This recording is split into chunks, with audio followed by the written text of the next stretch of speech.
2 trades and 2 points for the Wild as they beat the New York Islanders 2-1 in a shootout. We break down all the action. We'll talk about the trades as well on tonight's Locked On Wild POSTCAST.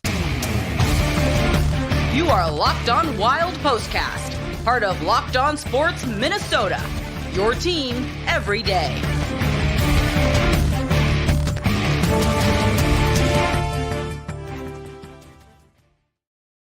Welcome into another Locked On Wild POSTCAST as the Minnesota Wild pick up a 2-1 shootout win over the New York Islanders tonight. Seth Topal joined by Kevin Gorg. Kevin, we knew this was going to be a physical game, a tight game. You had Ilya Sorokin on one side, Filip Gustavsson on the other. Both lived up to the hype, and the Wild had just enough to come away with the huge win here tonight. Yeah, you almost feel like the Wild maybe stole an extra point, but that's part of the game. Like, goaltending is a big part of it. Their goalie was rock solid. Our goalie was the best player on the ice, I thought, in Filip Gustavsson. And just talking to some of the guys down by the locker room here in the last 15, 20 minutes, they are very comfortable in these settings. Alex Goligoski made the point during an interview to talk about these experiences. And for younger players on this roster to have the confidence that in a tie game in the third period, Dean Evason's going to put you out there. That fourth line is out there. He's playing everybody. In overtime, Jake Middleton is out there. These guys are in a really good, comfortable setting right now. They're finding ways to win hockey games. They're defending as well as they've defended all year long. And Seth, they're being rewarded for it with these 2 points that I'm telling you, they're going to matter here in another month and a half when it gets down to crunch time. Yeah, and they're finding ways despite still trying to kind of get some things ironed out offensively. You had Ryan Reaves with the goal tonight, and Reaves had a fight. He had the tap-in goal in front. And, you know, for a guy on the fourth line who was brought in earlier in the season to help get this team back on track, he's had a couple of games like this season where he really just kind of takes over and becomes the authority guy.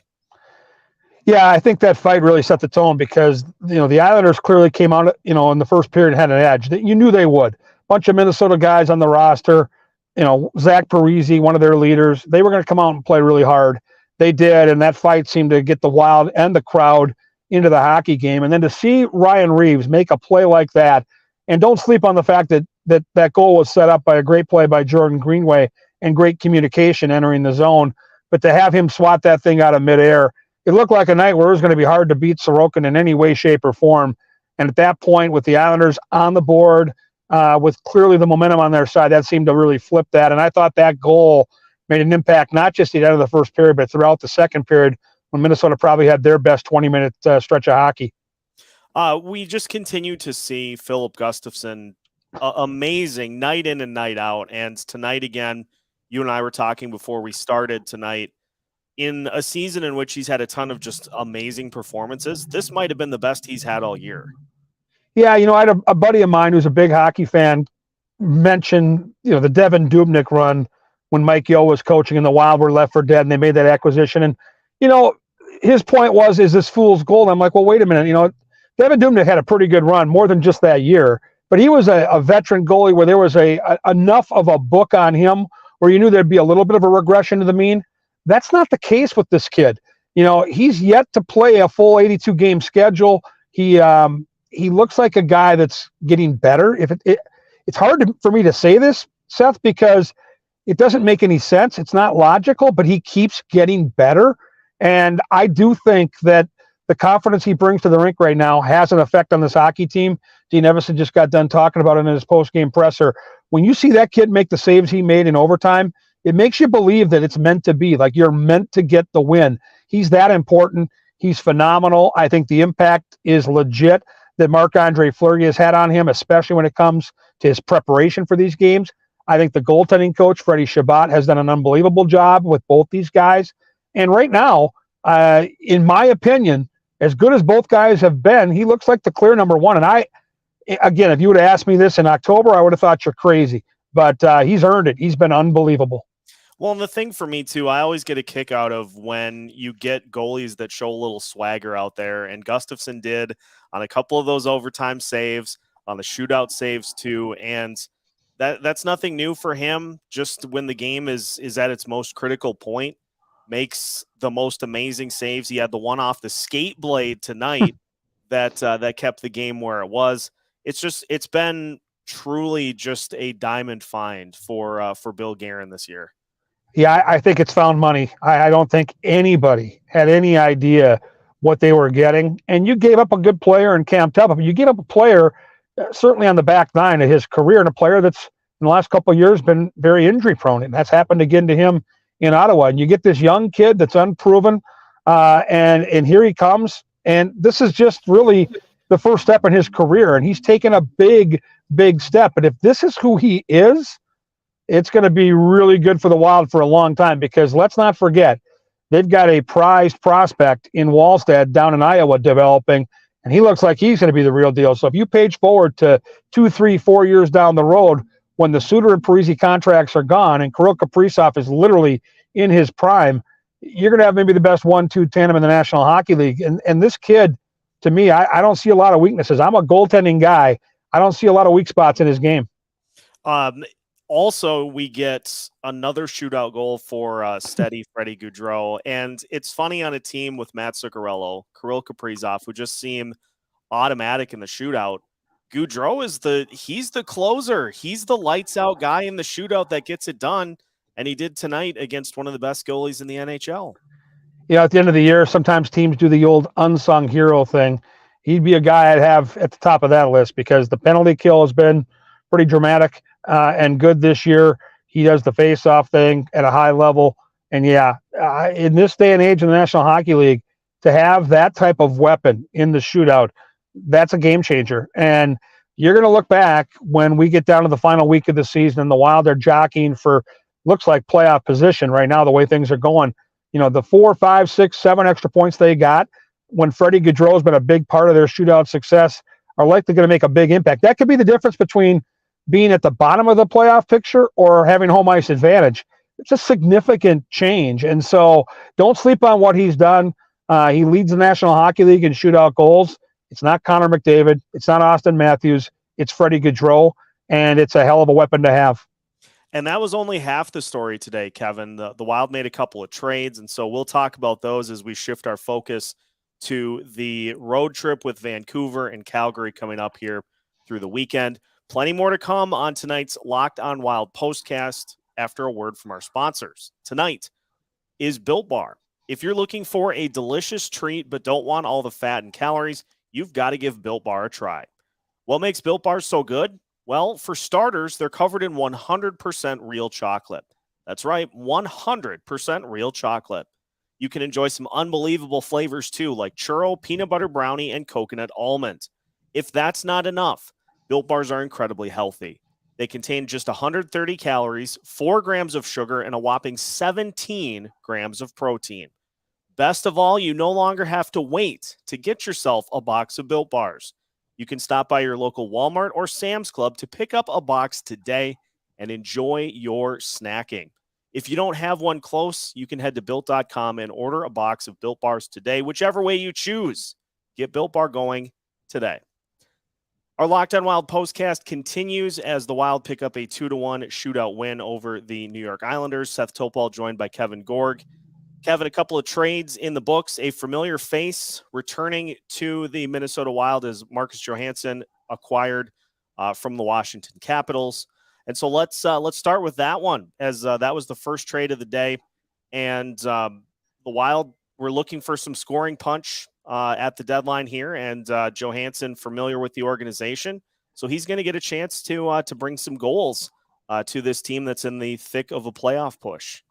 Yeah, I think it's an interesting move because you didn't give up a lot for him. You give up a 3rd-round pick a couple years down the road. It's a guy that the Wild are very familiar with. Dean Evason knows him from the American League and then from that stint he had back in 2021 with this hockey club. He brings speed. He brings skill. He plays the left wing. It feels like a really good spot to maybe pair up with a Matt Boldy and try to continue to get him some good looks at the net. But the bottom line is this guy can make an impact and give him a little shot in the arm offensively. And you didn't give up a lot to get him. And so the combination of knowing him, knowing what a great human being he is, and then the skill set that he brings to the table on a team that certainly needs some secondary scoring here down the stretch and into the playoffs, I like the move by Billy Guerin. You're not risking a ton, and there is some upside there. So certainly I thought, for the first move of the week, I don't think that's going to be, the moves he made today will be the only moves. I think that both these moves could have a ripple effect. Yeah, and then you talk about the second one, Gustav Nyquist from the Columbus Blue Jackets. Now, Nyquist hurt right now, and the hope is that he'll be ready to go before the playoffs start. A guy that brings some speed and brings some help on both of the special teams units as well. And so Bill Guerin point blank said it. He said, we felt comfortable taking a flyer on Nyquist, and if he's able to come back and be healthy, we feel like he can be a huge impact. Yeah, Bill Guerin made the point that this guy was on their radar for the last couple of months, and he said if this guy was healthy, you would have to give up a hell of a lot more to get him. You give him a fifth rounder, so it's a very low-risk move.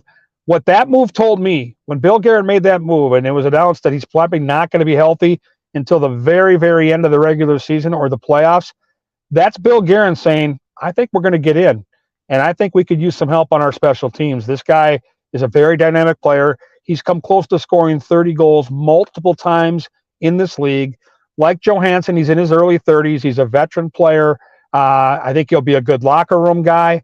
I really think that if they hit the home run here, it's as low risk a move as you could possibly have. It's a very shrewd move because you're doing some homework here and you're relying on your training staff to get this guy and have them spend enough time with him to get him up to speed, to have him ready for playoff hockey. But it's a real vote of confidence by Bill Guerin that he truly believes this is a playoff team, and this is a team that when they get there can do some damage. Well, and I think it signifies, too, that Guerin believes that a lot of the guys that are on the roster right now are going to continue this trend of showing some signs of breaking out of the funk offensively that has kind of been around this team. We've seen it from Ryan Hartman. We're seeing some better push from guys like Jordan Greenway as part of that new line with Duhaime and Gaudreau. And so you're seeing the signs of these guys starting to show some life. And so Bill Guerin saying, all right, I've seen enough to where we're going to get a little help and we're going to really go at this thing. Yeah, I think you really have to know that behind closed doors, they're trying everything they can to take some pressure off that top line and maybe allow Matt Boldy a chance to have a different look with him. He's such a valuable player, and we know that Matt Boldy has a ton of offensive skill. The production's tapered off here recently, and that's something the Wild are certainly obviously concerned about. And both of these moves could affect Matt Boldy down the road. Immediately, I think you're going to see Johansson on that line. We'll find out a lot more tomorrow at practice, and then obviously as we get closer to that game Thursday in Vancouver. But they know exactly who Johansson is, and he does have the type of skill set where I think you slide Marcus Foligno back into one of those checking lines, put him up there, put a little speed on that line, and see what you can do. Kevin, we'll talk more about the Vancouver game a little later in the week, but just wanted to, before we sign off, look at the Vancouver game and the first of the home and home against Calgary. The Flames are about the only team that seems to be on the outside looking in for a playoff spot. They're still very dangerous, as we saw earlier in the season when they beat the Wild on the road. And if you get caught looking ahead, Vancouver's a team that has the weapons capable of providing an upset there. But it feels like this team's really rolling. And even though you have those factored in, just feels like this team's got a good shot in both games. Yeah, I think you focus it on that first game. I know that Calgary game is going to be a hyped-up game. It's likely going to be on national TV up in Canada. Obviously, the Wild have a bunch of players that grew up watching Hockey Night in Canada on a Saturday. But you focus on Vancouver, who went into Dallas last night and got a win against Jake Ottinger and the Stars. So they are dangerous. But if you play a disciplined, smart game, you don't take penalties, you play that good, physical, hard-nosed, tough defense, which we've seen now from the Wild for a couple of weeks here, Vancouver has no interest in being forced to play that type of game. They've got high-end talent that wants to freewheel. If you don't let them do that, you're going to have success. And I think that game sets the tone for what lies ahead, because you're going to have back-to-back games against Calgary where you're going to get them playing their absolute hardest, knowing that this is their last real chance to get back in the playoff race. You can't worry about that. You worry about Vancouver Thursday, you get to Calgary on Saturday, and those games will be physical, they'll be nasty, but Vancouver game, you can dictate terms. You can control that. And if the Wild play the way they're playing right now, they'll have no problem. One game at a time. Wild pick up another win here tonight, 2-1 over the New York Islanders. That will conclude tonight's Locked on Wild postcast. Kevin, as always, appreciate the time. We'll catch in with you before the Vancouver game to preview things. And listeners, make sure to take a look at the episode we did breaking down the Marcus Johansson trade, as well as the one we'll have for Gustav Nyquist as well. Plenty of content for you here throughout the week, as well as talking about tonight's win. Also, you can find us on all your favorite podcast platforms, as well as YouTube and social media. So make sure that you follow along as we guide you through the rest of the season. We've got new episodes every Monday through Friday as part of the Locked On Sports Podcast Network.